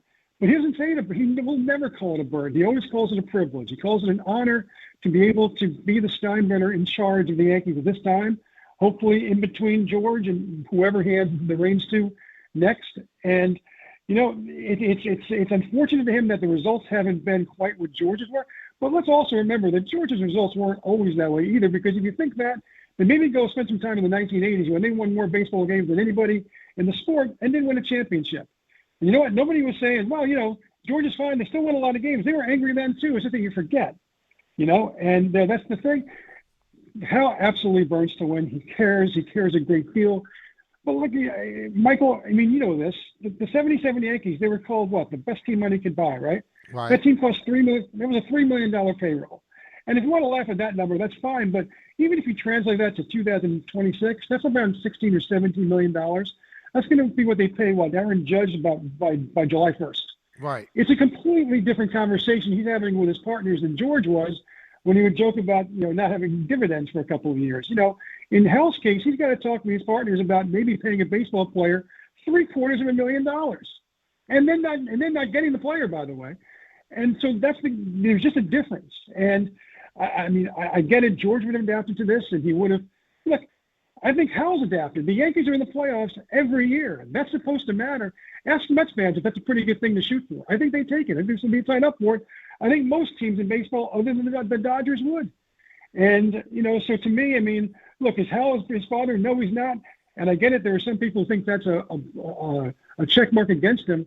I would say that's the reason why he's able to run the Yankees right now, because he doesn't have the personality his father had, because he just couldn't survive in that business that way right now. I firmly believe that. Now, Hal's brother, Hank, who's passed away, probably was closer to George, both personally and in flair, than Hal is. And for a while there, he owned, you know, he was the guy who was calling the shots, but he kind of turned it over to Hal because he thought that Hal was better suited to run it. But Hank was a lot more like George than Hal is. Hank was a blast to cover, Mike. You know this. I mean, it was there was a time he worked from also Greg Gallo, the former sports editor of the Post. He called me up one day and said, "Call Hank, see what's on his mind." And I said, "What should I ask him?" He said, "Ask him anything." And he was right. I got a back page out of it. That's what Hank Steinbrenner was. You know what? He tired of that after a while, though. I think, you know, he saw the toll it took on his father, and it was starting to take a toll on him and his health. And, you know, he got a kick out of it, but that got old for him after a while. And I think he realized that his brother was probably the better and, you know, the more even level-headed guy to run the team. You know, George Hal was very close with Hank. I mean, he adores Hank. Very close. And, you know, Hal wouldn't have ever done anything that would make Hank looked bad in this. I mean, he appreciated the smooth transition Hank afforded him in terms of like just announcing, you know, this is my brother's show now, and just don't call me as much anymore. And I thought that was a very graceful way to exit the stage. I think the whole family knew that Hal was the guy from an early age. I mean, I tell a story in the book, Mike, that, you know, there was a time Burger King had baseball cards. You know, you buy a Whopper, you get a couple of Yankee baseball cards. And it was Hal who noticed when he was 12 years old that they'd forgotten to put Lou Piniella in, of all players, right? Because that was George's favorite player. And so he told his father, and his father made Burger King like add a couple of thousand Lou Piniella cards after the fact. And those are collector's items now, by the way, and Hal has one. He showed it to me. But George was incredibly impressed that his 12-year-old son was able to figure this all out on the fly. And really, from that early age, I think George realized this is the guy who's probably going to be someday the guy who's going to sit in my chair. And I think at that early age, he already knew that Hal was not going to have anywhere near the personality that he had. And I think he was definitely fine with it. In fact, I think he encouraged it. Is there anybody, Mike Vaccaro, the New York Post, his book, The Bosses of the Bronx, is out today. Is there anybody that owns a team in a major sport in the country that you think comes close to Steinbrenner? You know, Jerry Jones tries. I mean, I think what you have with the Jerry Jones now is essentially the equivalent of George in the 80s, when he meddled so much that he was kind of counterproductive. Mm-hmm. But even Jerry Jones, as out front as he is, and look, he's got 2 radio shows every week still. I don't think George ever did that. But so they're different. But I mean, just the level of newsmakingness is that even a word? Well, George invented that word. He just invented it for me. I mean, the fact of the matter is that the stuff in the book will illustrate just the level of crazy that we all kind of accepted on a normal basis. And some of it was great, and some of it not so great. But I mean, people could tell the stories even now. The hirings and firings of Billy Martin. I mean, Jerry Jones never did that, right? Mark Cuban never did that. And look, there are just a lot of owners who want to put themselves out there. I mean, a lot of guys just like to sit in their box and count their money and kind of live in the shadows. George was never about living in the shadows. George wanted to be out there. He wanted to be heard from. And I just don't know that anybody's on that level. I mean, I was talking to somebody the other day, Michael, and they were saying, didn't George, send a private eye after Dave Winfield once, like he was extorting his best player? I'm like, well, that's crazy enough. But no, it wasn't a private eye. It was this, Runyon-esque character named Howie Spira that somehow materialized, and he got essentially kicked out of baseball for this, this hustler, this gambler, somehow convinced George that he was going to take Dave Winfield down. And oh, by the way, yes, he was trying to take Dave Winfield down. Just think about that. I can't tell you how many arguments I've had with Yankee fans through the years who, like when they were treating or mistreating or maltreating, in some people's opinions, Alex Rodriguez toward the end. George would never do this. And I'm like, George tried to blackmail his best player. Where have you people been? I mean, this happened. This actually happened. He blackmailed his best player, or tried to. And that's just this kind of, so yeah, there's no other owner that's ever done stuff like that. All right. And in fact, the fact that he has staying power, which tells you something, that in spite of all this, he was still able to stick around for 37 years owning the most famous team in sports. And I believe that if his health didn't betray him, he would still be running the team. He'd be up there, but he would still be running the team. Absolutely. Look, I mean, and to me, it was surprising because I always thought he was, young and vigorous for his age, and it just kind of, the end kind of came quickly for him, unfortunately. But yeah, if he still had, his full faculties, he would have kept going as long as he could have. And it was actually a credit to him that he recognized the moment just before it would have been almost uncomfortable that it was time to start the transition, and that's when that happened. But no doubt about it, he loved everything about owning the Yankees, and that meant a lot of good stuff, and meant a lot of bad stuff, a lot of crazy stuff. And look, I guess that's the bare minimum if you're going to try and capture a guy's life in 350 pages, which is why, to me, it was such a compelling book to write, such a compelling figure to write about. So, in reading the book, correct me if I'm leaving anybody out. Gene Michael, Piniella, Mercer, and probably Jeter, were those his favorite players? Yeah, I think that's probably right. And Munson. That's a good, and Munson. And Munson, too. And, of course, the thing I discovered was, I wasn't aware of, but in the days before Munson's terrible plane crash, him and Gabe Paul, who was back with the Indians by then, had actually discussed. I think we need to write by Thurman at some point. Maybe after the year we can revisit talking about sending Thurman home. And of course that never happened. But he really did have a great affinity for Thurman. And of course, ironically, for all that happened later on, it was Thurman who basically convinced George that his instinct was right about going and getting Reggie Jackson. I mean, not long before he started pursuing Reggie, he took Thurman out to dinner, celebrating his MVP season in '76, and he said, well, what do you think about Reggie? And Thurman said, go get the big guy. We need that guy here. He plays great every day, plays hard every day. He's got reputations. I don't believe any of them because I've been around the guy. This guy will make us a champion. And of course, it's ironic given the skirmishes him and Reggie had over the next year or two. But George also listened to Thurman. George is a football coach. George is the one who wanted to make Thurman captain. Thurman wanted no part of being a captain. He didn't want to be the guy who succeeded Lou Gehrig. Who does? But George believed in captains, and he knew that Thurman was a leader of that team. And that was a great friendship also. But yeah, he definitely had a select few that he cared about deeper than the others. But and the Mercer thing didn't get off to a great start because he approved trading Bobby Mercer.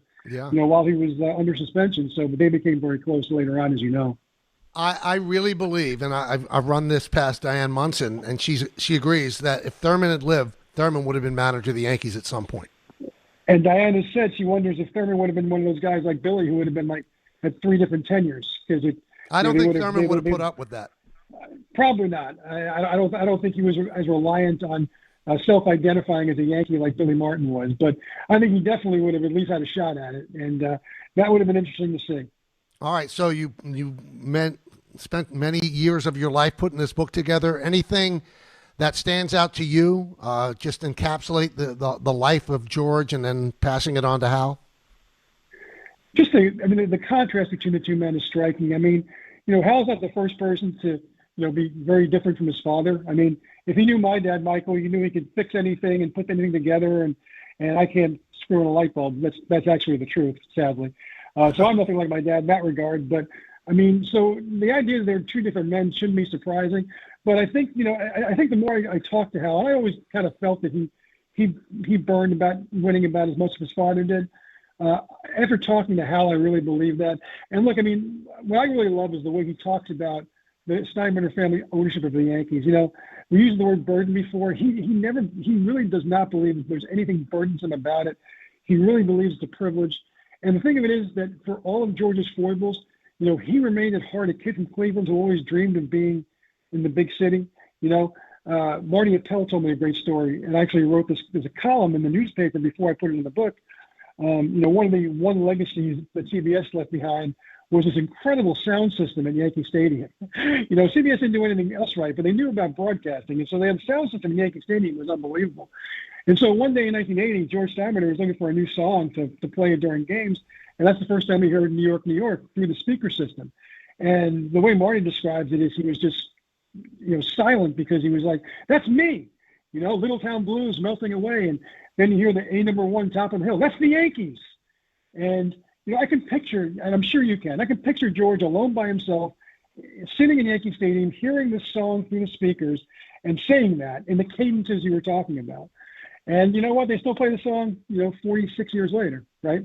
And things like that stick with me, is that, long after George Steinbrenner has left this mortal coil, his influence is still an everyday thing, which is really remarkable when you think about it. And not only because fans are almost always going to be inclined by instinct to fill my inbox and fill your airwaves with what would George do? What if George is still alive? George is rolling in his grave. Because his impact on the Yankees has been that much. And look, I mean, it's hard to write the history of baseball without throwing a couple of chapters George's way, which is why I think he's got a very strong case to have a place in Cooperstown someday. Whether he gets there or not is a whole different story. But, that's the case that his son makes for it anyway, is that he says, you can't write the history of baseball without my father taking up a good chunk of it. I asked George point blank once, I said, are you a Hall of Famer? And he said, absolutely not. The Hall of Fame should be for people who wore baseball uniforms and not ties to the office. I don't think he really believed that, but that's what he told me. Well, you did a great job on the book. It's so, I don't mean this in a negative, it's so readable. You just sit down and you don't want to put it down. And, when you figure you're sitting there for like 2 hours, all right, that's too long for me to be reading while the kids are in. It's just a really terrific read. So I think it comes out today, and I hope that everybody goes out and buys it. Michael, I really appreciate that. That means a lot to me coming from you. And look, I mean, one of the great things about researching this book was that I dove into thousands and thousands of newspaper stories. And your listeners need to know that once upon a time, Michael Kay was one of the absolute guys you had to go to know what was going on with the Yankees. And I was reminded of that a couple of hundred times with all the stories of yours that I read doing this research. So it was, thank you. That was fun too. That was fun to do, I'll tell you that. Very, very interesting job to cover the Yankees. You can ask Joel Sherman. I'm sure he's told you the stories. Anyway, once or twice. Yeah. Good luck with the book. I hope it does great. Thank you, Michael. I appreciate it. Great talking to you. You got it. That's Mike Vaccaro, The Bosses of the Bronx. It is out today. Go out and get it. 1-800-919-3776. Hey, if it feels like everybody's sick right now, you really aren't imagining it. Doctors say this is the worst cold and flu season in 25 years, and it's not over yet. I was just traveling down to Tampa a couple of weekends ago for spring training, and it was like everyone around me was coughing, sneezing, and sick. Same thing on the plane, too. I can't afford to get sick with the season about to start. I doubt you can either. That's why I ordered a medical emergency kit. Having a medical emergency kit is like having an urgent care and pharmacy right in your home. It includes essential prescriptions like generic Z-Pak to help you get well faster, plus important antibiotics to treat pneumonia, strep throat, sinus, and ear infections, nausea, even UTIs, and many more common and serious illnesses. It's in your kit the moment you need it. No waiting for your doctor, no hours at urgent care, no lines at the pharmacy, no copays. Just match your symptoms to the right prescription in your guidebook, or, and this is important, call the telemedicine doctor standing by. Start on your meds and feel better, faster. It's genius. It's a game changer.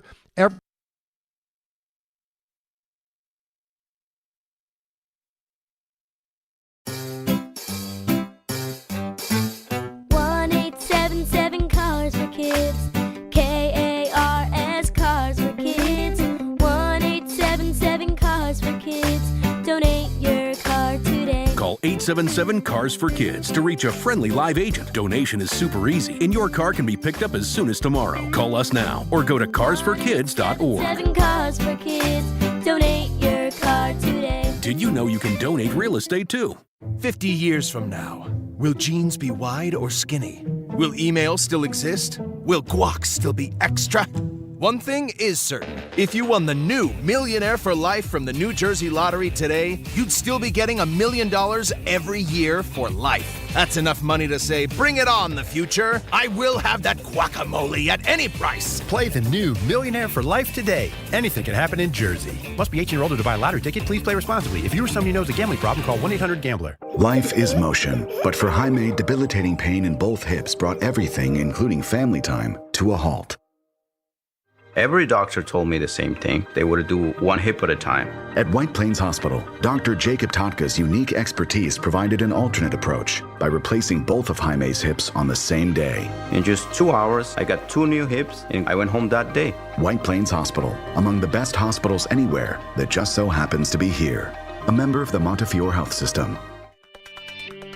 Tricon Construction is expanding across New Jersey, taking on larger, more complex commercial projects and delivering at a big league level. If you're a developer who values precision, accountability, and execution, you need a construction partner who understands what's at stake, timelines, capital, reputation. That's Tricon. They're building the right way with experienced leadership, disciplined project management, and a team that shows up ready. Serious projects, serious results. Visit TriconBuilds.com, TriconBuilds.com.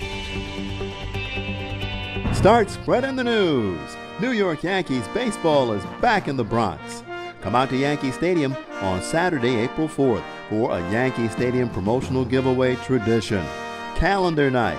The first 40,000 in attendance will receive a New York Yankees calendar courtesy of MasterCard. For tickets, log on to Yankees.com/tickets. Again, it's Yankees calendar night on Saturday, April 4th against the Miami Marlins. Visit Yankees.com/tickets today.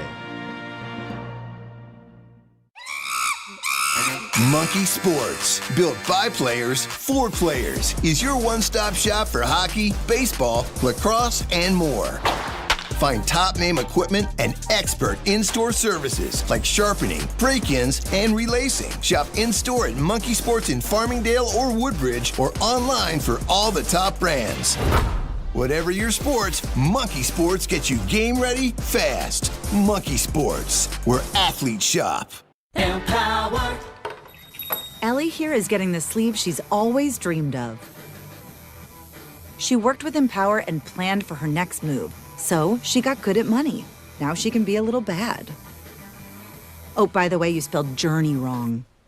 No worries. She can afford the cover-up, too. Ooh, check out my tat. It says, invest well, live a little. Start today at empower.com. I'm Boomer Esiason. My mom died from cancer. She was only 37 years old. She didn't have life insurance, and that was devastating for my family. That's why having life insurance is so important to me. Ethos makes it fast and easy. Get a quote in seconds, apply in minutes, and get same-day coverage. You can get up to $3 million in coverage with no medical exam. Get your free quote at ethos.com/play. That's ethos.com/play. Paid spokesperson. Time spent on application may vary. Online health questions required. If you've been injured in an accident that wasn't your fault, then you need a lawyer who knows New York's unique personal injury and workers' compensation laws. At the Parisman Firm, they have decades of experience handling all types of accident cases and a proven track record of delivering huge results. Their team has already recovered nearly $1 billion for injured New Yorkers. From construction to car accidents and slips and falls, they've got you covered. Call the Parisman Firm now at 718-WORKERS, where your case is their cause. Get the justice you deserve today. Presented by Robinhood. He crosses, spins, pulls up. With Robinhood Prediction Markets, buy or sell your predictions all game long. No house odds, just you versus the market. Put your sports IQ to work. Trade every shot, block, steal, run, and moment that shifts the game. With Robinhood Prediction Markets, trade every play. Visit Robinhood.com/predict to start trading. Futures and cleared swaps trading involves significant risk and is not appropriate for everyone. Event contracts are offered by Robinhood Derivatives LLC, a registered futures commission merchant and swap firm. Monday with Don, Hahn, and Rosenberg. Opening day's right around the corner. How confident are you in the Mets and Yankees this year? And St. John's advanced to the Sweet 16 for the first time since 1999. Darling now quickly, Darling down all the way to the hook, lays it up and flick the buzzer. And guess what? St. John's advances to the Sweet 16. Don, Hahn, and Rosenberg today at 3 on ESPN New York and streaming live on YouTube. This is DiPietro and Rothenberg. I texted RJ from space yesterday. From space? Yes. This was the exact exchange. I said, welcome back. And you said, I'm texting you from space. Yes. Let's go meet. And I said, what a time. You responded, I'm flying through space. Yeah. I said, it's a good time to be Dave. You responded, I'm all drugged up and flying through space like Neil Armstrong. That's one small step for man, one giant leap for mankind. Morning Start with DiPietro and Rothenberg. Weekdays from 6 to 10 on ESPN New York and streaming live on YouTube. This is Don, Hahn, and Rosenberg. Don LaGreca, one of his reads, Viking Pest Control. Viking, yes. And you talk about different pests that you want to eliminate, including cockroach. I buried those cockroaches! The word is definitely not cockroach. There's no extra A in there. First of all, I find it endearing, and I want you to keep doing it. But that's not the way I'm taking it. I'm taking it as that I'm a moron. Don, Hahn, and Rosenberg. Weekdays at 3 on ESPN New York and streaming live on YouTube.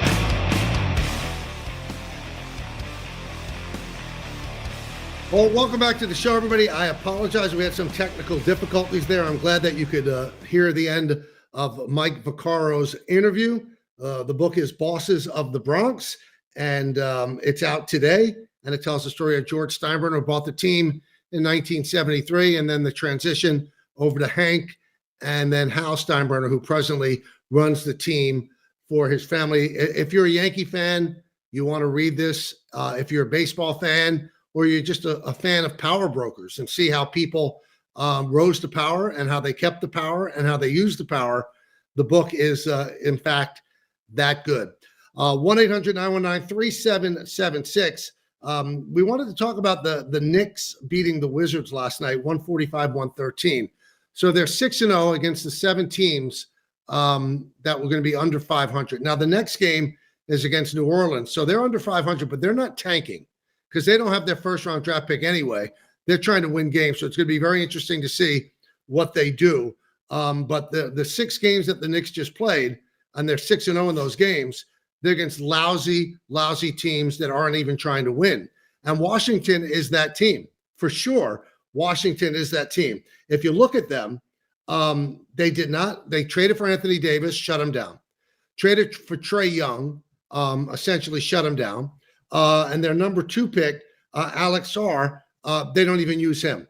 So they are trying to lose. And the Knicks are part of this as well. It becomes very important for them. Consider this, everybody, with the Knicks. They own the Wizards' first-round draft pick if it's anywhere from 5th up. But if it's 4 down, then the Wizards keep the pick.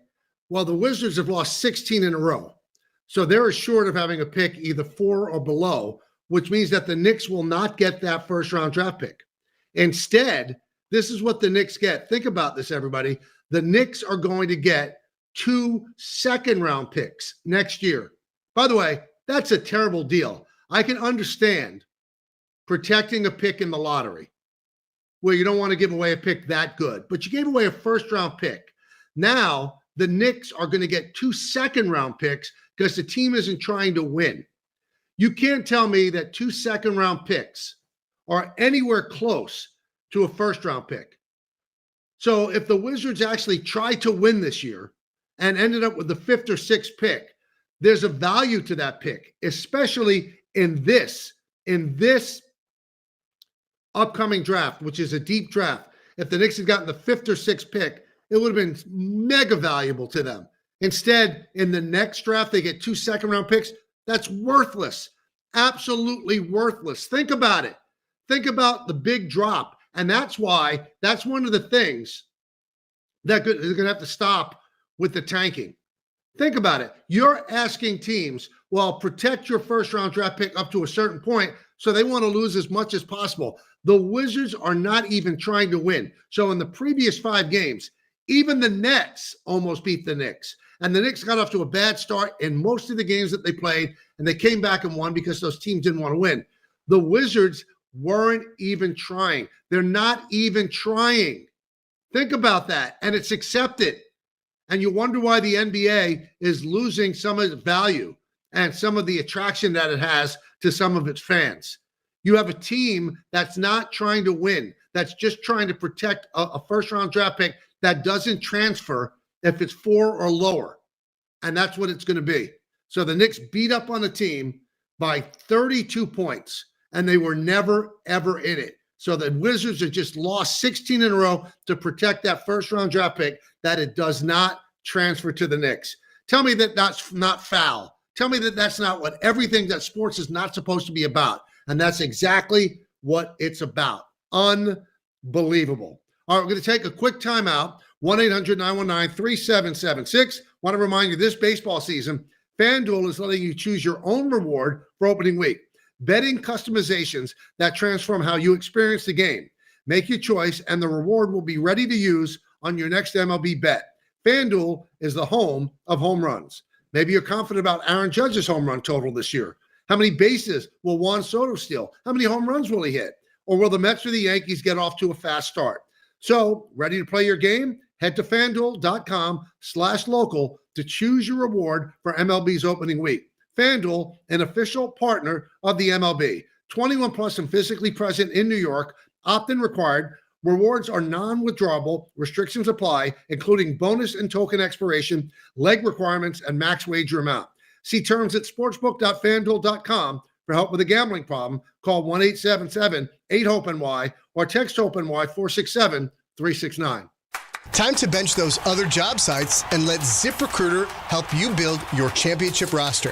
What's the advantage? Well, with ZipRecruiter, when you need to hire someone fast, you get them fast. But you also get the MVP for your team. Plus, ZipRecruiter doesn't make candidates wait to take the shot. It passes the ball right to them.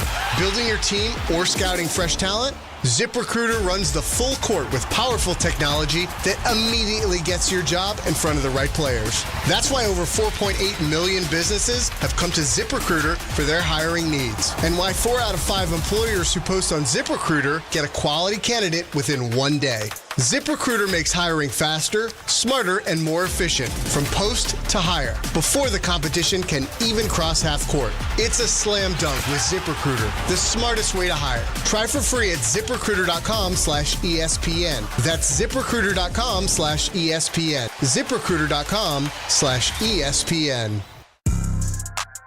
Attention New York Verizon mobile customers. Score a massive win with award-winning Fios Home Internet for an incredible $20 a month guaranteed for 3 years. Switch today for savings you can count on. Call 1-800-VERIZON now. For new Fios customers with AutoPay, mobile and home discount enrollment required. 3-year price guarantee applies to the Fios base monthly rate only. Additional terms apply.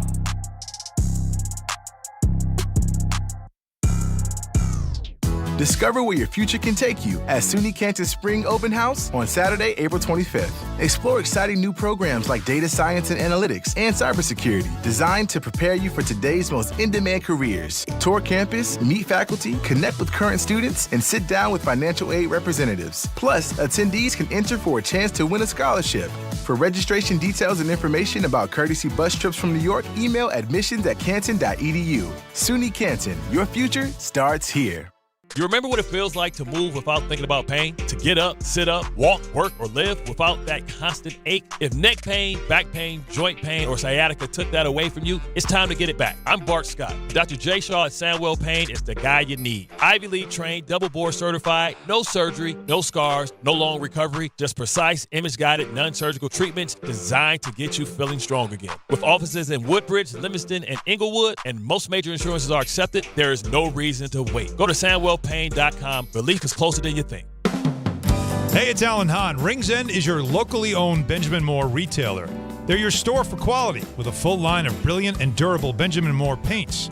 They're your store for inspiration with thousands of colors and a variety of sheens. And Rings End is your store for expertise with one-on-one advice for contractors and homeowners. Insist on Benjamin Moore paint from Rings End, because the gorgeous color you love can't be matched in another brand of paint.